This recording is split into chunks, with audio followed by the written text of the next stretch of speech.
Hello world and welcome to another episode of Into the Blue Zone, a plant-based production.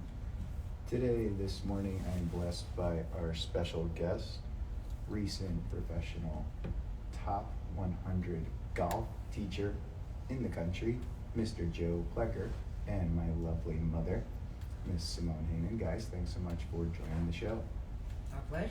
Thank you. Yeah, this is going to be a fun episode. We're sitting inside the clubhouse of Deer Creek at the Landings Club in Savannah, Georgia. And today we're going to talk a little golf, of course, as we're both teachers and coaches. And we'll talk a little bit nutrition, all right? Coming off of a Thanksgiving week. I know we all ate probably a little more than we should have, and that's totally okay. Still working it off.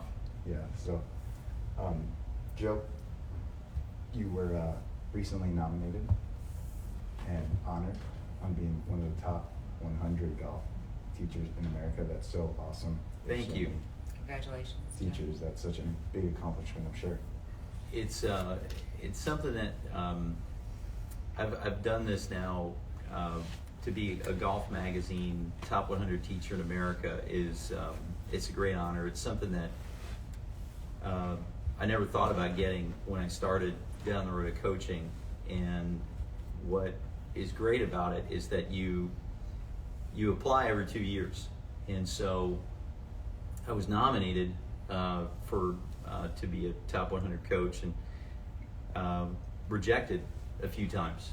And not in any way that was a bad thing. It was just, hey, we're going to keep adding and learning and getting better. And Golf Magazine has they have an academic review. They're going to look at your body of work. They're going to look at who you coach, what success have you had, most importantly, and then really, content. What's your research? What are you studying? What are you sharing? And as I've gotten into that community, I've learned that everyone there cares deeply about helping players, about growing the game, about sharing research, and not keeping it all under one instructor, but sharing a community of it. And I think that's what makes the magazine and the website unique, is that you have very active coaches who are actively researching, actively helping players, and really sharing their knowledge.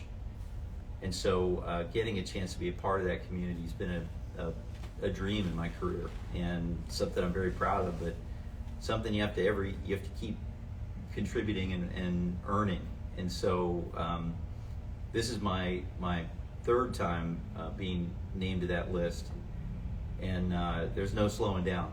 So we're doing it every day and learning and getting better, and hopefully that's sharing out with golfers and making people better.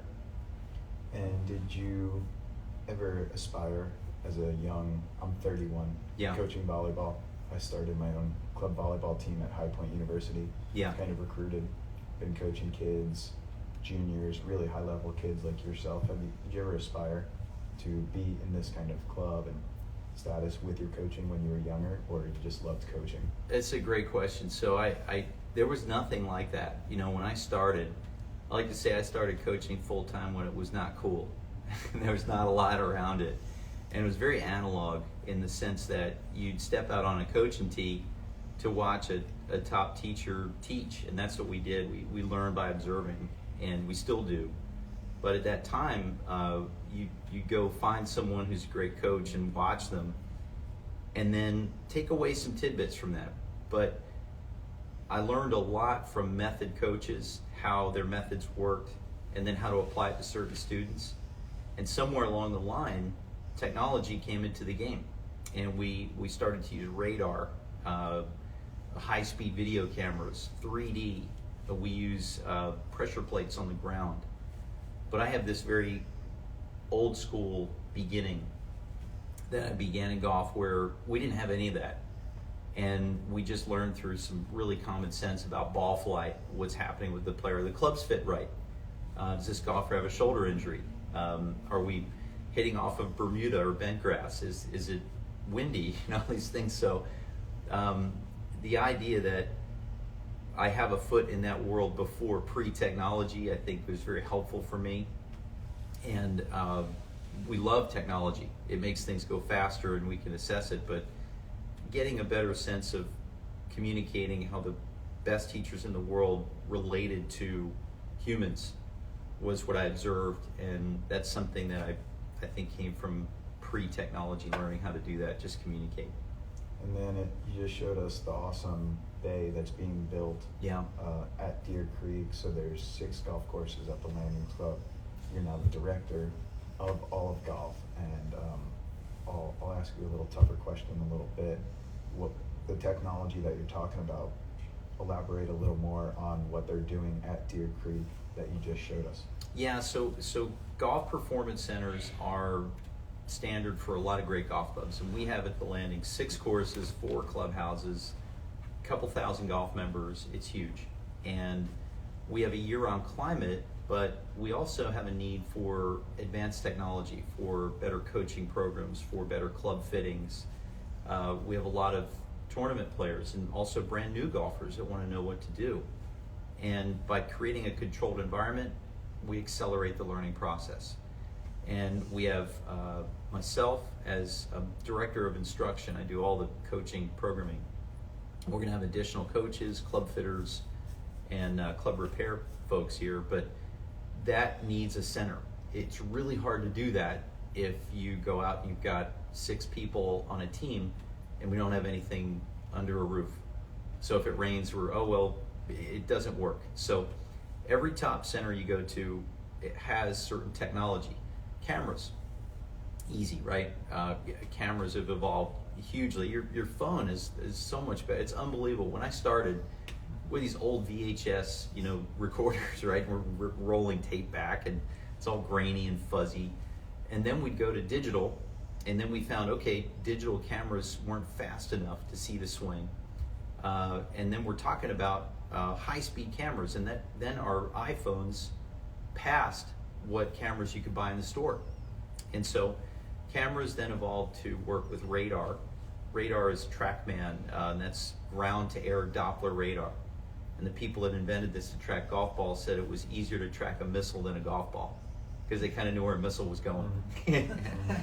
So the idea is that we take the radar, combine that data with the cameras that we have, and then finally we have these things called pressure plates, where you stand on the ground and synced up with the video and your radar data, we can see where you move pressure on the ground. I saw that. So it's amazing, right? So we have this, and what I love about it is there's nothing affixed to the player or the club. You just swing, and we get all these amazing data points.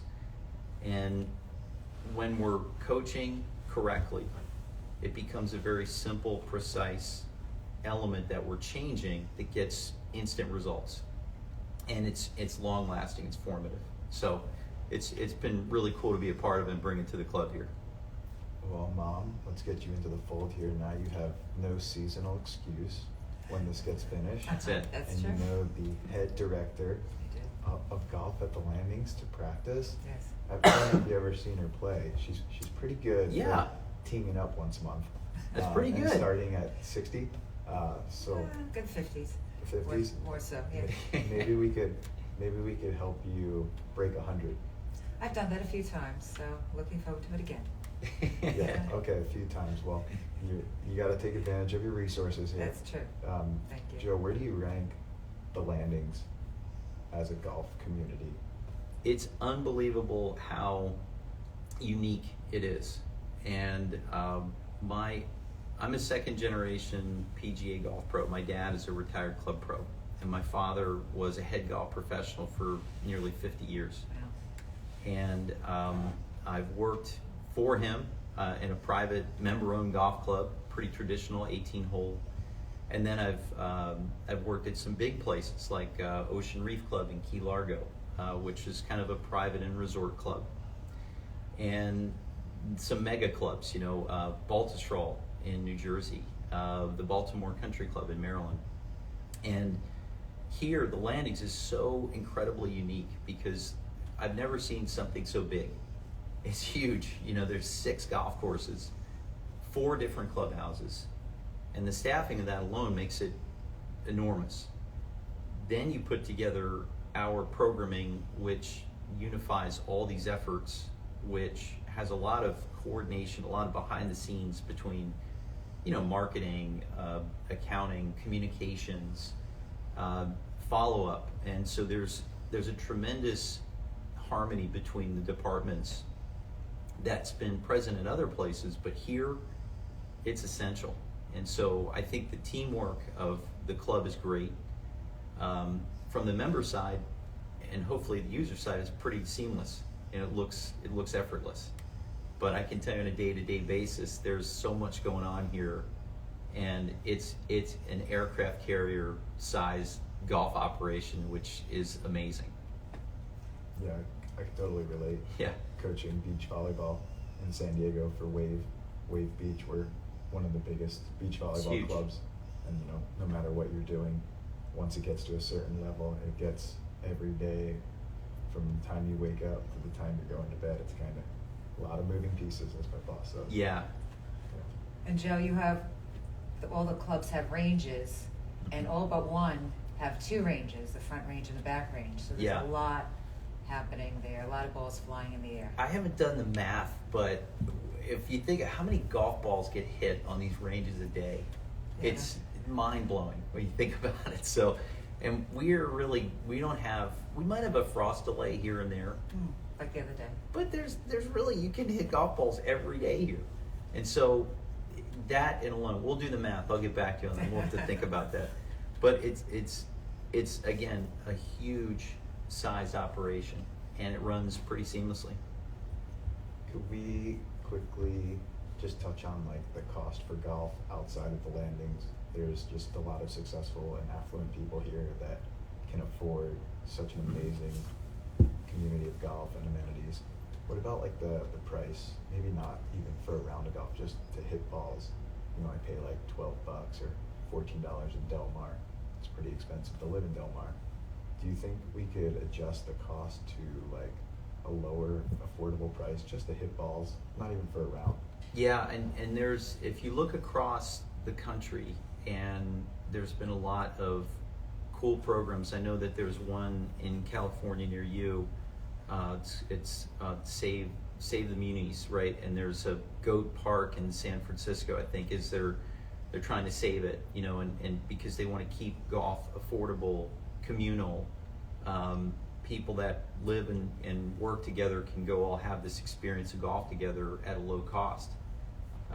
My dad, as a head golf professional, I didn't play golf as a junior at his club. I'd play with my grandfather at our local municipal golf course, Pine Ridge in Maryland. And it was $8 to play golf, maybe in my era a little different, not as much of the range balls, but accessibility is huge in golf. And the PGA of America, the USGA, many owner-operators are trying to keep that affordability out there because we need that entry point. Golf is seeing a resurgence. I think COVID started a new wave of people wanting and getting interested in golf. And that was kind of like what happened with Tiger when Tiger first came on the scene in the late 90s. Caused this huge explosion of new golfers. And more of the entry-level courses saw that explosion. So getting a barrier to the game, you're seeing different starter sets. They're less expensive. Things like the First Tee for juniors, huge program. We're starting one up in Savannah. That's it's being restarted here, and it's having tremendous fundraising success. And that's all about getting juniors access to the game. So it's not an inexpensive sport if you're playing it at this level. Mm-hmm. But the game is definitely evolving to meet the needs of the newer golfer at any age. So I see that, and if, just as a comment, if I were building a golf club and opening a new golf course, I think I'd make one that has no water hazards, no bunkers, that was pretty straightforward, no trees, even maybe just a couple out there, and make it really fun and really affordable. And maybe the ski comparison is we need a bunny slope, and so that would be the way to teach it. And talk a little about Bryson a bit, but when Bryson DeChambeau was just here at the club, he was sharing where he started to play golf. He had a local golf course that he played where his goal was to shoot in the 50s, and he could because it was a easier golf club, and it helps players develop a sense of the game and scoring when the game's not as hard, and as a golfer, right, you wouldn't want to go to a course that you couldn't master or conquer or play or even score on. So I think the game is getting more of those access places, and it needs to be communal. We have Bacon Park here in Savannah, which has been around for a long time, since the early 1900s, and they hold the Savannah City Championship. And maybe it's not the greatest venue in the city, but all the best players come out, and every golfer in the community comes out, and that's the most important venue for that event. And I think it's great that they bring it to that golf course, and just something I've seen as a new Savannah resident that I love. Cool. Yeah, I think there's a huge resurgence in the talent and the age. Yeah. With golf, you just met Kyle Berkshire. Yeah. Am I pronouncing that right? Well, Kyle and I go back. I'm in Maryland, where I came from, and I was Kyle's junior coach for a little bit. I gave Kyle a few lessons when he was in high school, and Kyle at the time didn't have long hair, but he was amazing golf swing. And Kyle worked locally with a coach, Bernie Najar, and Bernie's at Caves Valley Golf Club, coaching there, and he was at a club called Woodmont prior to that, or Woodmont, I'm sorry. In Baltimore. Woodmont's in D.C. But Kyle, amazing talent, always had a great golf swing, and I think what he's done with long drive is just phenomenal for the sport. Love what he's doing, and he's going to try out for his tour card pretty soon too. Yeah, I mean, I guess hitting the ball, how far? 450?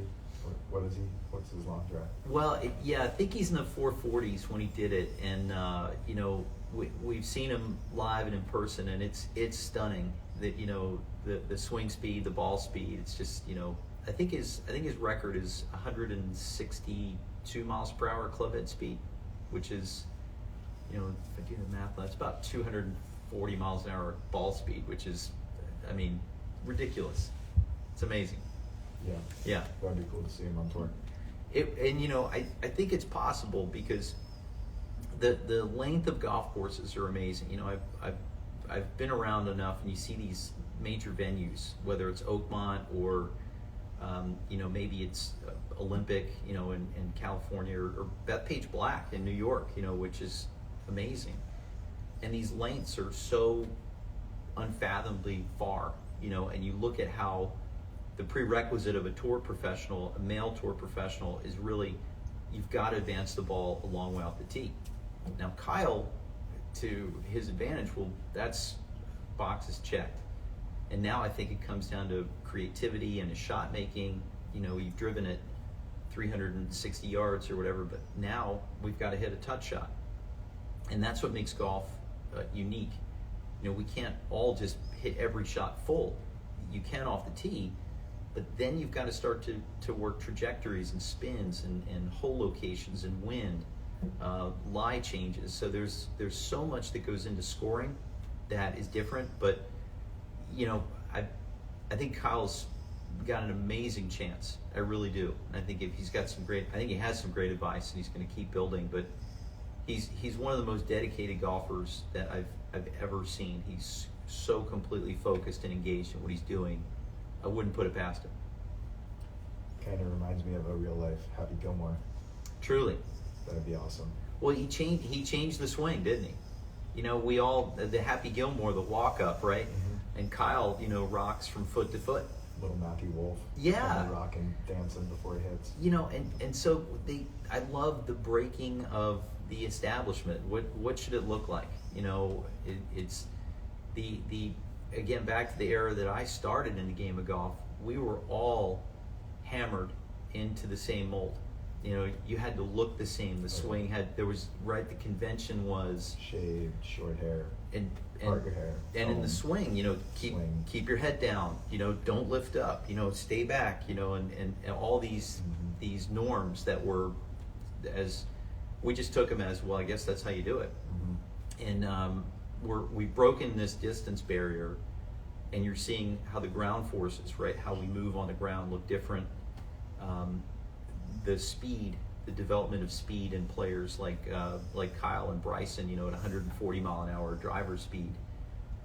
Just remarkable how these barriers keep getting pushed. And that's changing what the professional game looks like, but also what I see on a day-to-day basis with regular golfers. Is it true? One of my friend's daughter, she said, I don't really like golf. Mm-hmm. I said, oh, why? She's like, well, it stands for gentlemen only, ladies forbidden. Whoa, well. I didn't know how to combat that, so I'm going to put this one on you real quick. Was as a father of a daughter, and as a frontline professional in this game, that is not the game that I see today. It is not forbidden for women at all. Matter of fact, it's one of the largest growing segments of the game. There are more ladies playing now than there were a decade ago, and we're actively engaging ladies golf programs here at the Landings. Just at a start locally at this level, there's over 500 ladies in our ladies golf program here. It's the largest in the country. It's huge. Outside the LPGA. That's it, outside the LPGA. And so so much programming that we do is geared towards whether you're a beginner, you want to play 9 holes, you want to play an 18, you want to play in certain leagues, or you don't want a competitive environment. So there's more options there. And I can share that the junior girls that I coach right now, and a couple that I'm just amazed with, they are some of the most talented junior players that I've ever seen. And they're inspired by both male and female professional athletes. And I think that it was really cool to see in the Olympics, to watch Nelly Korda, get a gold medal for the United States in golf, and how globally, how the game has exploded too. And in the LPGA, they play more events internationally than just in the United States now. So it's a global game. It's how the LPGA Girls Foundation is growing the game. We try in PGA Junior League to get more juniors, especially junior girls, playing. It's absolutely that norm. And I can think of a couple clubs in the country that are still men only, right? But that's their choice. They choose to do that, and believe me, they pay for that ability. And it doesn't necessarily, I don't look at it as that's restrictive to the game, because there are millions of opportunities to play golf. And I look at golf as probably the most accessible it's ever been right now in the history of the game, ever. And the origins of golf's exclusivity started back in Scotland and Ireland, where it was reserved for, you were definitely paying for that access, and it was an elitist game. And maybe Francis Ouimet, that great movie, The Greatest Game Ever Played, broke that barrier as a caddy winning the U.S. Open, and Sam Snead, it was Gene Sarazen, and all these great players that broke these backgrounds where they came from, and went on to great things. And Tiger Woods breaking a color barrier in the game, and I think Annika did a great job, being the first woman in the modern era. There were others that played in PG Tour events, but Annika was amazing at breaking down, a gender barrier in the game. So if golf feels exclusive, look around more.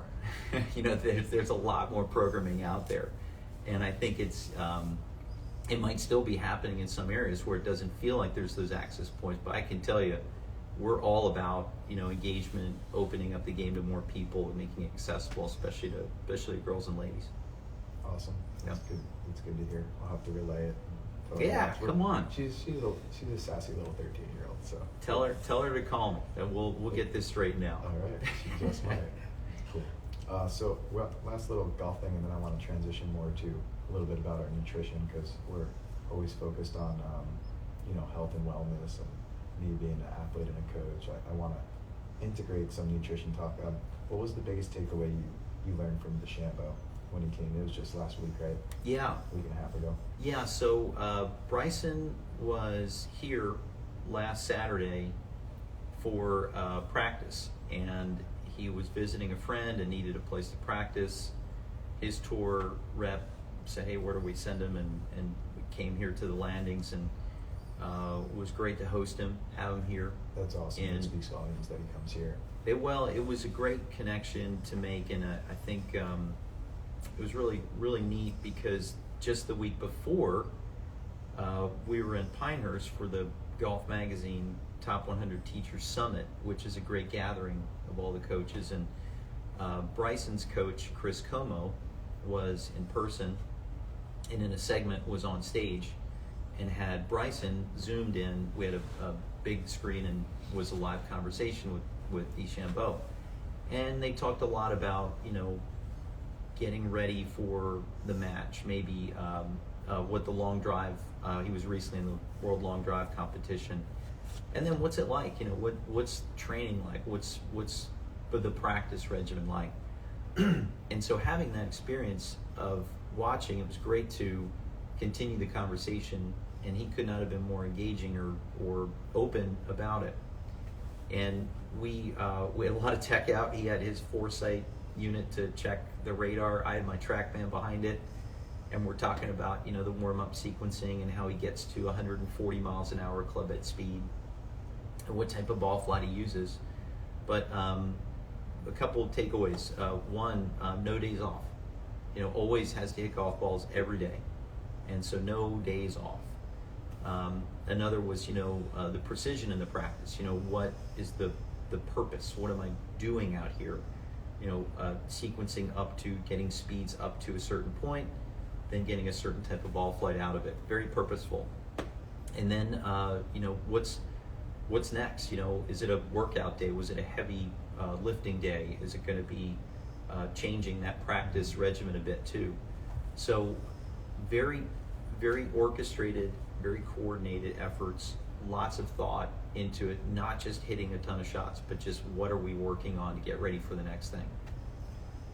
With your upcoming lessons with your kids, are you going to relay some of that? Like, can you use him as an example? Oh, like I heard DeChambeau talk about this and other days off. And, I always look to give examples to my athletes that I noticed, whether it's about guys making plays or not making plays and so on. Yeah, so a lot of what each player does is a very secret sauce, a very highly customized program at a certain point. And what I'd say, what's shareable about learning from Bryson and what he does is the purposeful practice, the way that we're setting an organized plan to go about it.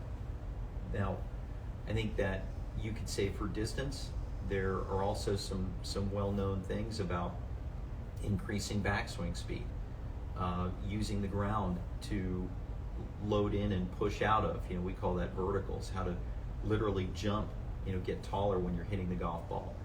How things like your hand path, getting your hands to extend from the ground and go faster, not only towards the ground, but then pulling away from it, creating some club head speed that way.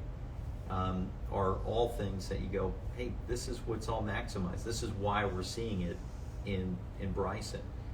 Now, when we look at a golfer, you might share a story and go, hey, let's look at this, and maybe this is what you might see in Bryson that we're going to talk about in your swing.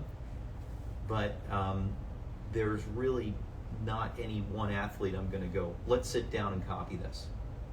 And I've learned that, from that early phase of method coaching, which was, let's, why don't we look like Tiger Woods? Well, let's put everybody up against Tiger. Well, he's pretty good, right? Well, we kind of lose track after that setup, right? And maybe, why is that? Well, structure dictates movement. And so when you take a guy like Bryson, who's got Bryson's structure? Who am I ever going to cross in my time as coach that's Bryson or Kyle Berkshire? None. And so we love to, as coaches, we admire what's happening in that coaching platform, the program. Now, there are certain laws that are unbreakable that radar helps us see, but that each recipe to the player, I think mechanically is cool that I can dial in on. But to a deeper context is when I say, what's this player going through right now? Are they having success? Are they failing? Are they going through something in their life that is impacting how they play? And if it's a junior golfer, are they have exams now? They focus as much on golf, or do we have a tournament stretch that they're coming up to go on the road for that I have to get them ready for? That changes what I'm inserting. And even at the club level, golfers that are they're nervous about playing in something, and they might not be on a TV, but to them that's a major. And so I'm always looking at how what I'm sharing is the right information at the right time. But I love to, believe me, those videos and swings of Brysons, we go, hey, take a look. Let's see what a 140-mile-an-hour driver looks like. And let's see what a ball flight going 390 yards looks like. And it's inspiring. I love how deep you just went there. I was looking for a little simpler answer. See how he works hard? Yeah. You just went off on the greatest 5-minute golf tangent this podcast will ever witness. So I love it. If you're watching, give a little wave. And, for the audience, future audience that's going to listen to this, I hope that the golf advocates on my network listen, because you just you could just tell through your passion for the love for the game. It's the heart, just everything about the game, all the nuances, all the subtleties. And that's the human part, it's the part that, we as coaches are, I think the big difference in looking at somebody's swing or technique on anything is you go, okay, there's the error. Okay, well, what's the fix? What's the fix sequence? Well, here it is. That's what I call, that's the easiest part of my job. And the most difficult part is relaying that message, I think, is communication and how to share what it is we're going to change, how we're going to change it, the concept of it. Then it's, how am I going to train this? Is this person kinesthetic? Are they a field learner? Does visual help? Concepts? Am I going to put them on a different slope or lie or condition? And then, like you said, where are they as a person at that moment? And so knowing what to say, when to say it, is probably the most artful thing that I do. And there's a lot of coaches out there that aren't wrong. They always have the right answer, but they might bulldoze over a moment and lose that to the player, and then the golfer's frustrated, and then they can't come back. And that didn't work. I got worse. Well, he was right, or she was right, but maybe that moment would have been better to say, hey, what shot scares you? I hate the fourth hole. I always hit in the water. Okay, well, what trauma have you had, with this club, and how am I trying to correct this trauma? What strategies can I give you for the fourth hole? And it might not be hitting a pile of golf balls right on the range, but that moment that I get when a player texts or calls or sends me a message back and goes, I got it over the water on the fourth hole. It worked, right? That's when we're relating correctly to a human. Yeah, I think last thing, Harvey Pennick's Little Red Book. Yeah. I want to just go off of how you say things. Yeah. He has I think that's the book where he's very specific on what word he uses for the skill, that person. Yeah. That description of the action, whether you're popping it or chipping it. So Harvey's book, the Little Red Book, I love what he called it. It was full of what he called truths. These are things that he says in the beginning. These are things that I found to be true. Truths about golf. And a great fellow top 100 teacher, Mark Steinbauer, was a young assistant and was Harvey's assistant, and tells some amazing stories about Harvey's ability to relate correctly. And it's probably the genius of Harvey was he knew the words, the way, the methods, the elements on how to reach that person. And when when you hear these stories about Harvey, late in his life, Mark Steinbauer tells a great story, would come to the range Harvey couldn't stand or walk for very long, but he would be driven down in a golf cart. He would lean out of the cart, cup his hand to his ear, and listen for the sound of impact. He'd ask Mark where the ball went, and then he'd tell the player, "Let me see your club." He'd look at the club where the impact point was, and he'd tell the player what to do, and it got better. And so his mastery of technique was amazing, but the ability for the right element of what to change was an amazing thing. Now, knowing what Tom Kite, who was a student of his, needed to hear was on the range. He wanted to hear that technical information and get better. Ben Crenshaw was always on the golf course. He never worked with them on the range. It was on the golf course. Ben, shape the shot like this, feel this. And two amazing differences, but players that had equal success. So that thing about Harvey in that book, which is so great and still sits in the top 5 easily of all the best golf books ever written, is a journal. And so I try to journal and remember these things, and I look back, and it's amazing. My book, I would never publish it because I'm still learning, so I kind of look backwards and go, I can't believe I thought that, or that was what I focused on. And maybe now, as I'm getting to this point, I'm reaching a epic birthday, and we can have a whole podcast on turning 50 and what goes in your brain.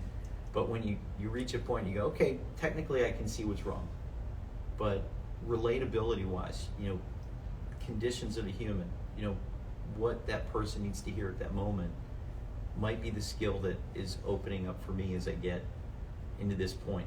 And I can see on a player's face, I can almost pre-formulate what they're thinking. And the best part is when we do the least, say the least, and I see the smiles and the awareness pop up. It's pretty cool. Yeah, I totally understand. That's why we coach, right? Yeah. That's the moment. That's the moment. Yeah, exactly. Yeah. You can just sense the energy. You kind of know what he's thinking. Feels so good. And you just get in his head, and you're like, I got you. It's the best. It is. I think this is a perfect parlay into kind of the nutrition, not teaching an old dog new habits.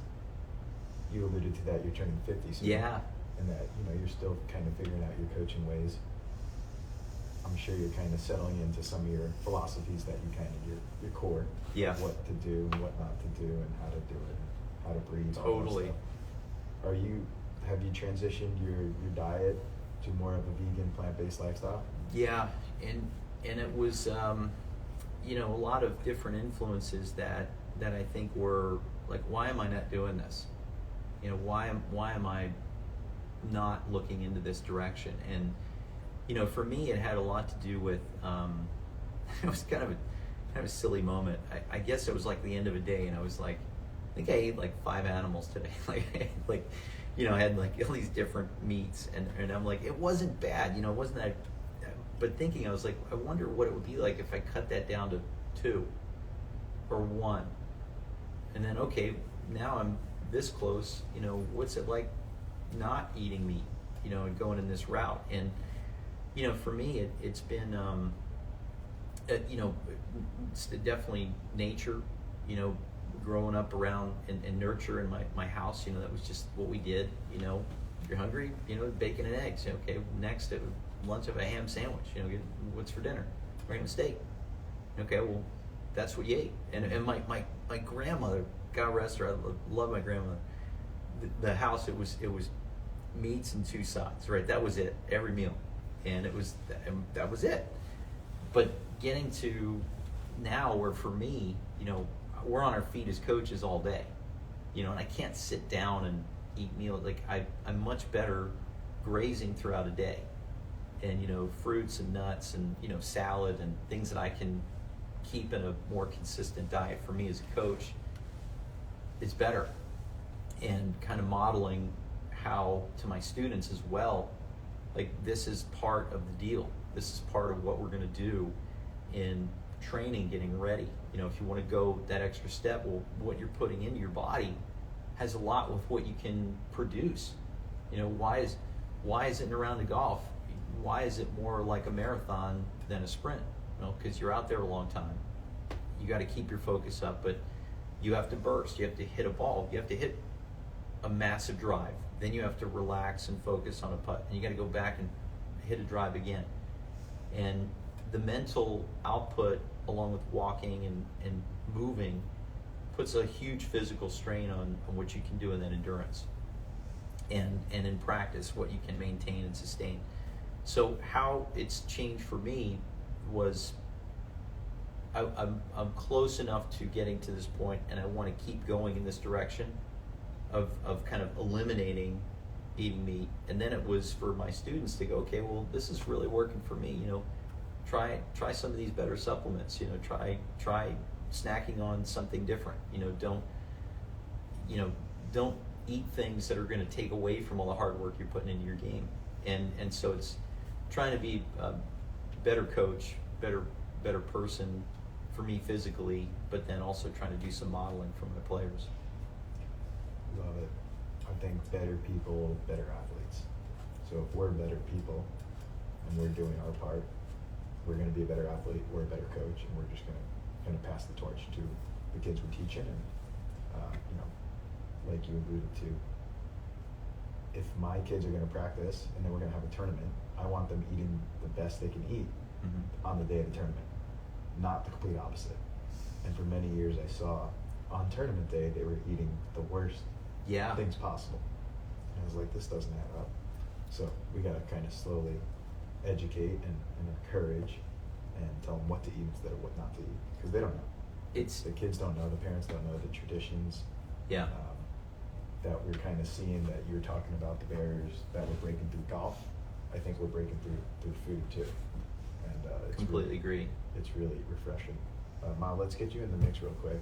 Sure, Scott. Can you go over a little bit of what we made and what you made for Thanksgiving? Well, for Thanksgiving I made a meat loaf, and this is a recipe that my mother had made years ago, and it had lentils in it and different nuts and seeds and vegetables and oatmeal, and it just satisfies that.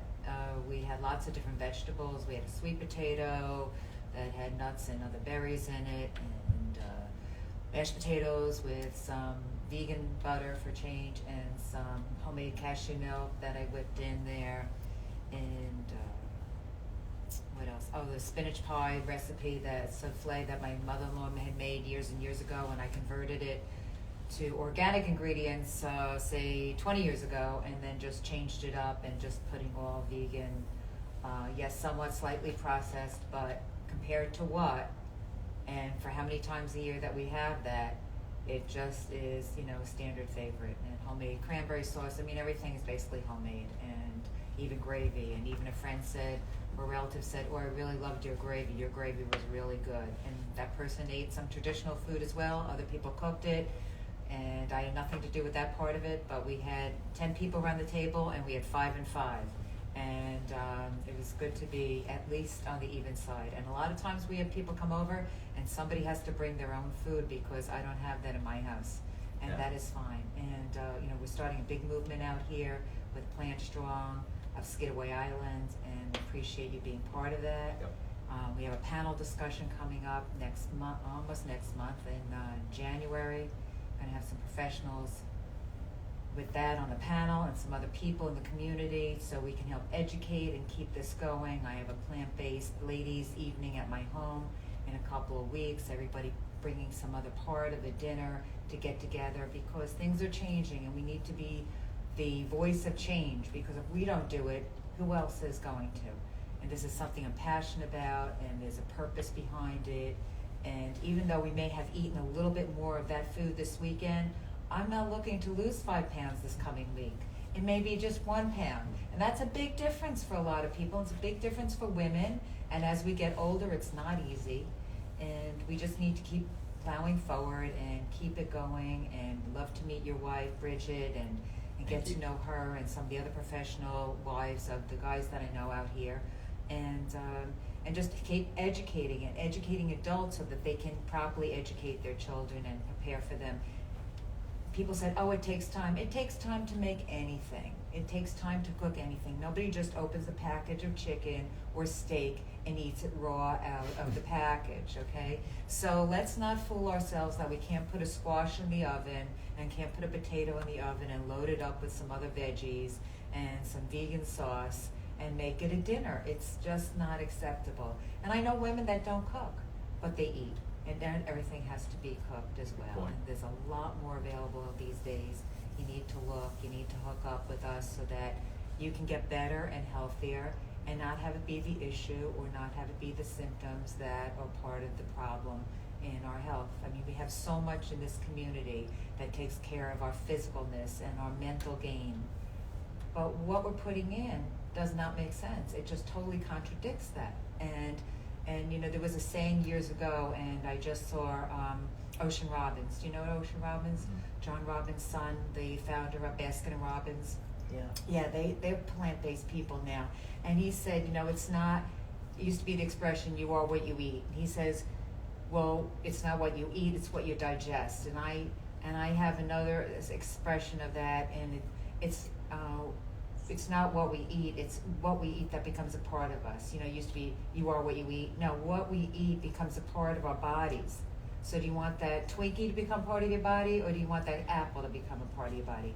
And it just need to be expanded on and investigated, and people need to speak up more of what they want. People have spoken up in the past, and I've spoken up before in how I wanted things prepared when I went to a dining restaurant, and now it's changed a little bit.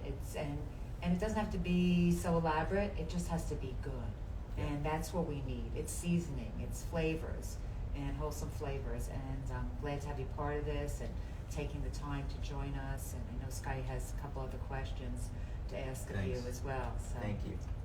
Yeah, we're going to respect your time. I know you're out of here in a couple minutes. So maybe last couple things here, and then let you on to your grind of beautiful coaching on. That's on the it. range. Yep. With your nutrition change, how long, real quick, have you been? It's been whatever label we're going to call it. Yeah, I guess for me, like months, you know, and moving a lot more towards it has been, you know, it's been a slower process. I wouldn't say it was a moment in time. Excuse me, but kind of moving towards it, and for the past few months been just amazing. You know? So you're just fresh on the scene. Fresh on the scene. You just got his first driver. Yeah, I was out by your hometown in California. I was in Carlsbad, and I visited. I sent your mom this. You know, I went to this great place called the Veggie Grill, and I was like, "This is awesome. This is great. They got all this great food. It's all plant-based, and it was delicious." And I was like, I texted her some pictures of the menu. And I was like, "This is great. Why don't we have this in Savannah?" Well, so that's true. And next time you'll go hook up with Skylar, and he'll take you to some even better places. That's too. great. There you go. Just walking right a mile, and there's 10 spots. I love it. I was going to ask them kind of what changes have you noticed? I feel like it's a little maybe early on to really kind of see or feel like I've had my skin tighten and, you know, just changes. Less gunk on my teeth, like stuff you wouldn't think about from eating processed food and meats, and now you're eating cleaner. Yeah, and that's a great word, you know, eating cleaner, you know, and so for me, one of the things that I look at is how my work performance, you know, and for me it's like a sustained level of energy and cognition, you know, so that my last person that I see has the same experience as the first person that I see. And in a lot of ways, you know, that crash, maybe like post-lunch crash, or, you know, just not feeling good. You know, I gotta guzzle another cup of coffee or get fired up, or, you know, it just changed, you know, where it's like, oh, okay, there's no real energy blip in my day. Probably the most noticeable thing for me. The second thing is kind of weird. I crave fruit like constantly. Like I love it's like I didn't like fruit a ton before, but now I'm like I want to eat that stuff now. It's really different. So the things that are different for me, that I think are the energy, what I actually look forward to eating right now, and when I find some places that have some great plant-based items on the menu, you know, I'm psyched to try it. So it's been great. Sounds like you're getting those little energy bursts from the fruit without that kind of bad feeling in your stomach and on your feet. You're just like, wow. Just keep going. This lesson's great. Yeah. Cool. All right, last question, then I'll let you roll. I've No been worries, asking all yeah. my guests, in a general world, what's your key to life? And it could be something simple like making the bed, or waking up with the sun, or morning routine, or even whatever you got. I'll give you a second, Mom, maybe you could, just one thing. I love it. So I'm going to tell you a story. And I was flying to Florida from Baltimore. And I was Southwest. I'm on this flight, and I'm one of the last people to check in. So I've got C, boarding. And we all know what C stands for. It means center, right? So you're on the center seat. So I have a philosophy. When I'm flying center, I look for the smallest two people to sit in between. And in the early part of the flight were two elderly ladies, and I said, "May I sit here?" And sat down. And to my left was an amazing lady, and she said, and the Wi-Fi didn't work in the plane. That's the other thing. And a lady turned to me and she said, "Well, we got to talk." And I said, "Let's talk." And she introduced herself. Her name is Zenta Corin. And Zenta told me a story about her life. And she survived the Holocaust. And she talked about she lost everything. And she lost her whole life. And she had escaped. She fled Berlin with her then boyfriend, who she married. He had since passed, but she talked about her life. And she keyed on me about moderation. And we all have heard this before too. I'm sorry, getting a little caught up about this, but she talked about moderation in her daily life, her diet, right? And she said, I smoke. She still smoked. She said, but I have one cigarette. She said, it's moderation. And I couldn't argue with her. She was in her 90s. In what she ate, in her activities. But she talked about moderation in politics, because she said, I've seen extremism. She talked about moderation in activity, and not overdoing one thing to another. And so I got off the flight. We kind of exchanged, emails, and I sent her some messages, and literally people that were on the plane around us were leaning in, and there were a line of people off the flight that wanted to just shake her hand, that wanted to meet her. And I felt like that experience for me was just for me, and it kind of changed me in a sense that I felt like that's a key to life, that moderation, not just in what we do, but in what we see around us. And we're living in a world right now where there's extremism, and people are extreme, and that's not a key to life. So finding moderation, finding balance in almost everything I try to do has been what I consider to be a key to my life. And I'm going to dive all in on my students today and do everything I can. I'm going to be present for my job. I'm going to be a dad at the end of the day again. I'm going to be present with my wife, and my family. And what I try to do is be moderate with all of it, and balance it, and give everyone their place. And I think that's been a key to life for me. And I owe that to Zenta for her sharing that story. It's quite a poignant story. Thank you for sharing that. Care to follow up? The one thing that came to my mind could relate. I'm not sure if it's on the other side or not, but somewhat. If you don't stand for something, you'll fall for anything. And I try to be a good person, good mom, giving. Maybe not all the time, maybe not ways it's wanted. Nurturing is a big thing. Nurturing with food has always been a big thing. growing up in a Jewish household, always a big thing. Now shifting the food, and some things were left over that other people didn't take or eat. Going to give it away to somebody else who eats it, because they're going to go out and buy it anyway. But it's not going to be in my space, because it's not what I stand for. And I want people to know and respect, and I believe they do. This is what I'm about for many reasons. And we did shift on a dime. Skylar came to our oldest son's wedding, shared, I think it was food choices. We changed our dinner for the wedding last minute on the fly, and haven't really looked back since. That's great. And it's become a big thing because we all need to eat.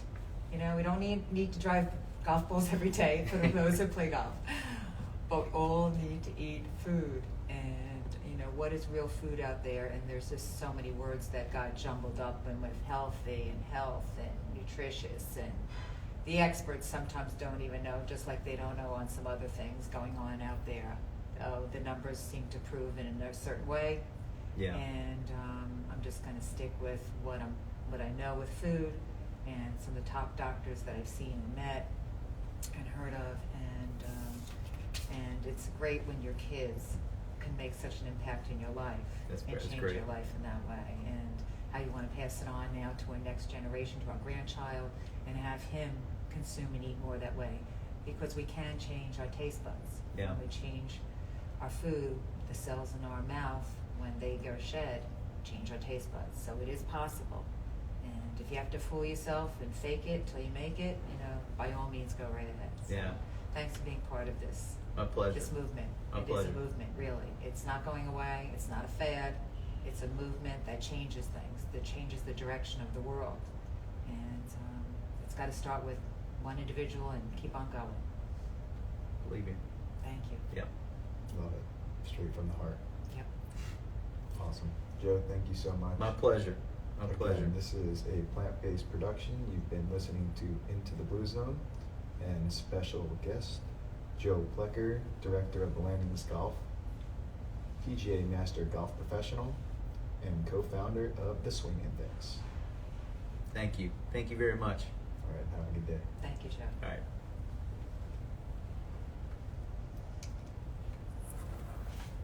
Super cool. Thank you. You're welcome. That was great. Okay. All right, man. Appreciate it. Hey, be in touch. So, yes, it was Yeah. so nice All to right. Good to meet you. Okay, we'll be in touch. Yeah. Yeah. Joe, do you live out here? And, we do. Yeah, we live on Skipjack Lane. So, I don't have Bridget's contact information. Did I forward that to you about the women's? Yeah, I'm gonna let me and I'll text you her contact. Yeah, please do, because I Okay. sent out a formal invitation yesterday, Yeah. and had people coming. So yeah, absolutely want to see about including her. All right, cool. Can Okay. you just All right. text me one good picture of yourself? Yeah, sure. Just up and down Yeah. before because I always forget to get the picture, and then I have some goofy